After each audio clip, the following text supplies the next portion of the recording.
Missing लिंकची आपण पाहणी केलेली अत्यंत महत्त्वाचा प्रोजेक्ट आहे महाराष्ट्रासाठी। कितीपर्यंत काम झालेलं आहे, कशी कामाची प्रगती काय सांगा? उपमुख्यमंत्री एकनाथराव शिंदेजी आणि मी आज आपल्या सर्व अधिकाऱ्यांसोबत मिसिंग लिंकची पाहणी करण्याकरता या ठिकाणी आलो आहोत। मिसिंग लिंक हा प्रोजेक्ट एक इंजिनिअरिंग मार्वल आहे आणि विशेषतः मुंबई आणि पुण्याला अधिक जवळ आणण्याचं काम या मिसिंग लिंकमुळे होणार आहे। दोन याचे महत्त्वाचे फायदे आहेत। एकीकडे 6 किलोमीटरने अंतर तर कमी होणारच आहे, पण ट्रॅव्हल टाइम जो आहे हा जवळपास अर्ध्या तासाने कमी होणार आहे। आपण बघतो की हा जो घाटाचा सगळा भाग आहे, मुंबई पुणे एक्सप्रेसवेवर जो काही जाम कधी होतो त्या जाम करता हाच भाग कारणीभूत आहे आणि आता हा सगळा घाटाचा भागच निघून जाणार आहे। त्यामुळे अतिशय मला असं वाटतं सीमलेस ट्रॅफिक मुंबई पुणे एक्सप्रेसवेवर या मिसिंग लिंकमुळे तयार होणार आहे। याच्यामध्ये आपण बघितलं तर 3 बोगदे आपल्याला या ठिकाणी पाहायला मिळतात। विशेषतः यातला एक बोगदा हा देशातला सगळ्यात लांब बोगदा, जवळपास 9 किलोमीटरचा बोगदा आहे।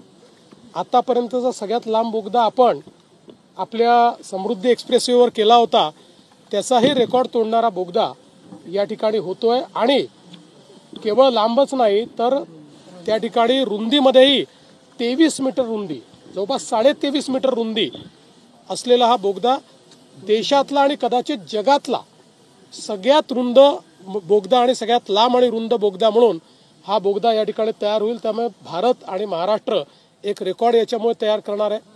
यासोबत आपण पाहतोय की अतिशय उंच असे केबल स्टेड ब्रिज या ठिकाणी होत आहेत आणि हाही एक नवीन रेकॉर्ड आपण तयार करतोय की यातला जो हायेस्ट पॉइंट आहे तो जवळपास 185 मीटर इतका उंच आहे। त्यामुळे देशामध्ये आत्तापर्यंत एवढा उंच कुठलाच ब्रिज बांधला गेलेला नाही। तो केबल स्टेड ब्रिजही आत्ताच आपण सगळ्यांनी बघितला, तो ब्रिजही या ठिकाणी बांधला जातोय। MSRDCच्या वतीनं हे काम अतिशय चांगल्या पद्धतीनं चाललेलं आहे। याच्यामध्ये कामाचे 2 जे काही टप्पे आहेत त्यातला एक 99% पूर्ण आहे, एक 87% पूर्ण आहे। एकूण काम जवळपास 94% पूर्ण करण्यात आलेलं आहे। आता मोस्ट क्रिटिकल पार्ट जो आहे त्याचं काम चाललेलं आहे आणि MSRDCने आम्हाला असं सांगितलं आहे की आम्ही हे काम डिसेंबरपर्यंत पूर्ण करू, पण आमचा त्यांना आग्रह आहे की त्यांनी ऑक्टोबरपर्यंत हे पूर्ण केलं पाहिजे, फार झालं तर नोव्हेंबरपर्यंत त्यांनी ते पूर्ण केलं पाहिजे। त्यामुळे आज आता शिंदेसाहेब आणि मी त्यांच्याशी चर्चा करून त्याची नवीन डेडलाईन ठरवू। पण मला असं वाटतं की MSRDC असेल आणि इथे जे काही कॉन्ट्रॅक्टर्स काम करतायत, वेगवेगळ्या एजन्सीज ज्या काम करतायत, यांचं अभिनंदन केलं पाहिजे की अतिशय डिफिकल्ट परिस्थितीमध्ये ज्या ठिकाणी प्रचंड वेगाचे वारे 85 किलोमीटर प्रति तासाने वेगाने धावणारे जे वारे आहेत, अशा वाऱ्यांमध्ये हे काम या ठिकाणी केलं जात आहे आणि हे वारे सस्टेन करू शकतील अशा प्रकारचं टेस्टिंग करून या ठिकाणी हे सगळं काम केलं जात आहे। त्यामुळे मी जे म्हटलं की भारत नवनवीन इंजिनिअरिंग मार्वल जे तयार करतायत त्यातलं हे इंजिनिअरिंग मार्वल हे महाराष्ट्रामध्ये MSRDCच्या माध्यमातून या ठिकाणी सुरू आहे। सर, तुम्ही आताच नवी मुंबई एअरपोर्टची पाहणी केली आणि त्याला नंतर हा पुण्यावरून मुंबईकडे जाणारा हा महामार्गाला महत्त्वाचा असणार आहे, कसा फायदा होणार आहे या दोन्ही? याचा दुसरा फायदा हा आहे की पुण्याच्या लोकांना, पुण्याचं एअरपोर्ट तर आहेच, पुण्याच्या लोकांना नवीन पुण्यात आम्ही एअरपोर्ट करतोय, पण आता या मिसिंग लिंकमुळे 1 ते सव्वा तासात पुणेकर नवी मुंबई एअरपोर्टपर्यंत देखील पोहोचू शकणार आहे। त्यामुळे जी आपली ओरिजिनल अपेक्षा होती की मुंबई पुणे हा एक इकॉनॉमिक कॉरिडॉर तयार व्हावा, तो इकॉनॉमिक कॉरिडॉर आता तयार होतोय आणि त्याच्यामध्ये ही मिसिंग लिंक एक महत्त्वाचा पार्ट आहे। सर, आपण आपल्या अभियांत्रिकी कौशल्याने 2 महत्त्वाचे जे घाट होते सह्याद्रीमधले ते आता बायपास जवळपास केलेले आहेत। काय वाटतं, महाराष्ट्र या अशा नवीन अभियांत्रिकी कौशल्यासाठी जाणला जाईल याच्या पुढे? 100% इन्फ्रास्ट्रक्चरमध्ये महाराष्ट्राने गेल्या 10 वर्षामध्ये जे काम केलेलं आहे हे अतुलनीय अशा प्रकारचं काम आहे। अनेक इंजिनिअरिंग मार्वल्स आपण तयार केले आहेत। ज्यावेळी ही कामं आम्ही करणार आहोत असं मी आणि शिंदेसाहेब सांगायचो, त्यावेळी अनेकांना वाटायचं की नेते घोषणा करतात पण हे होत नाही, पण ही सगळी कामं आज पूर्ण होताना दिसत आहेत।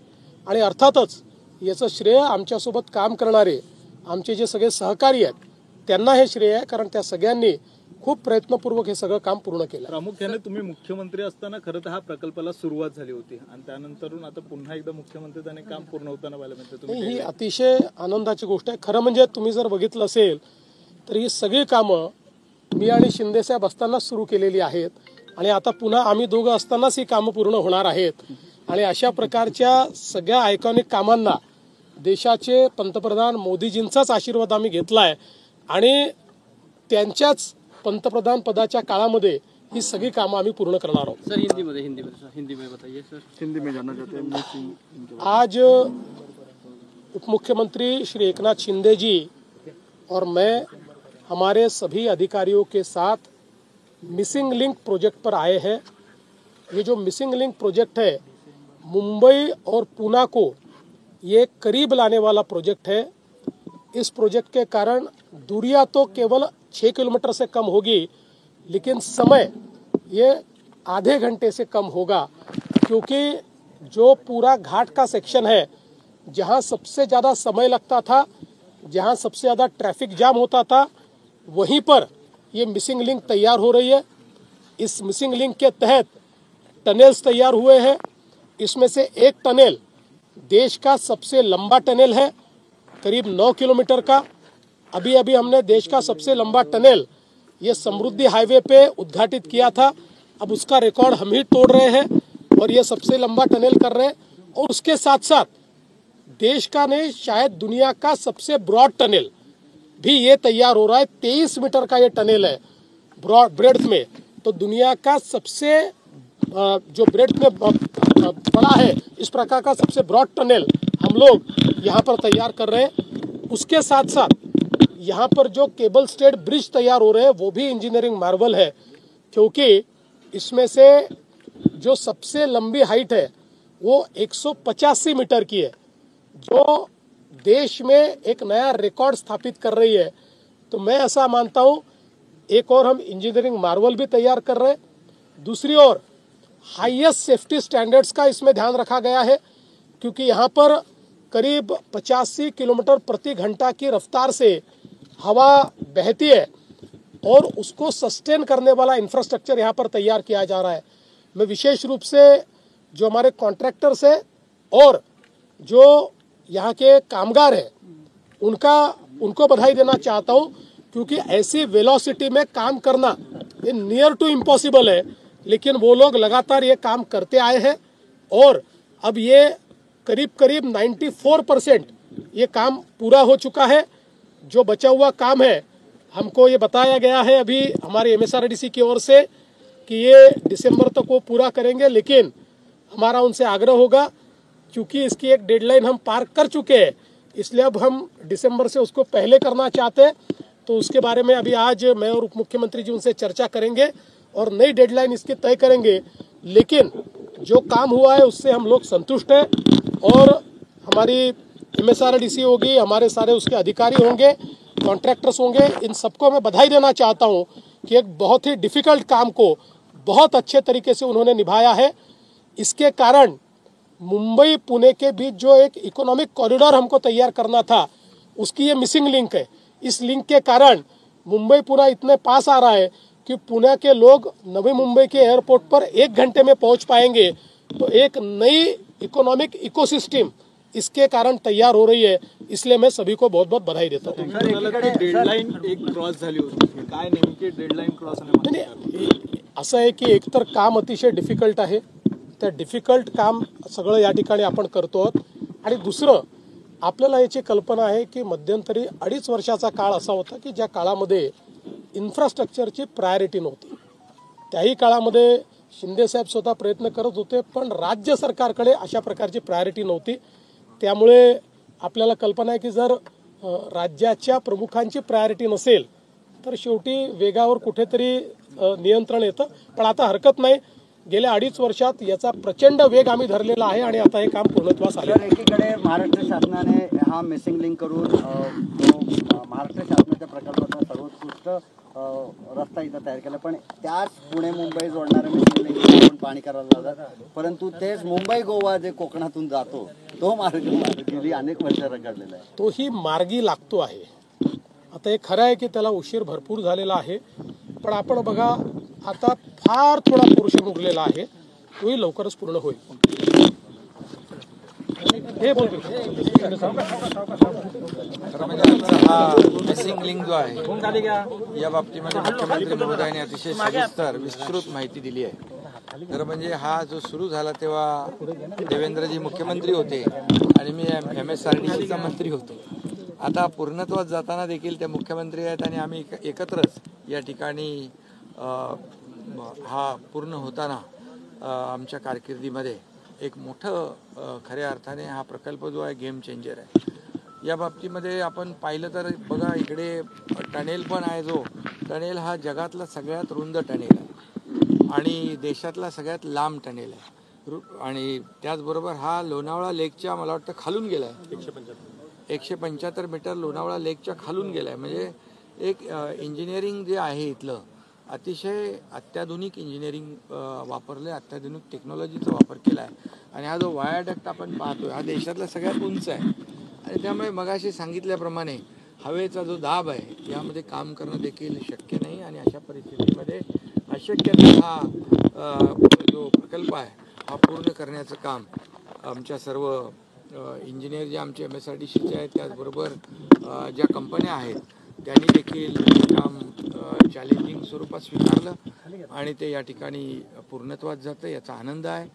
खरं म्हणजे मुंबई पुणे आपलं आणखी अर्ध्या तासाने आपण जवळ येतोय आणि नवी मुंबई एअरपोर्टचं आताच आम्ही बघून आलो दोघंही, तर आणखी अर्धा तास लवकर पुण्यातला माणूस तिथे एअरपोर्टला पोहोचेल आणि घाट सेक्शनमध्ये होणारी ट्रॅफिक, होणारी जे काही अपघात हे सगळं आता संपणार आहे. आणि त्यामुळे हा प्रकल्प एक प्रकारचा गेम चेंजर आहे. यामध्ये वेळही वाचेल आणि कॅल्क्युलेशन केलं आहे आमच्या MDनी, तर महिन्याला 1 कोटी रुपयाचं इंधन वाचेल. त्यामुळे प्रदूषण कमी होईल, इंधन वाचेल, लोकांचा वेळ कमी होईल, वेळ वाचेल. अशा प्रकारचा एक देशातला नाही तर जगभरातला एक असा एक नाविन्यपूर्ण असा गेम चेंजर प्रकल्प या ठिकाणी होतोय. आणि आपल्याला माहीत आहे की जसं मुख्यमंत्री महोदय म्हणाले की या सगळ्या प्रकल्पांच्या मागे देशाचे प्रधानमंत्री आदरणीय मोदी साहेबांचे आशीर्वाद आहेतच.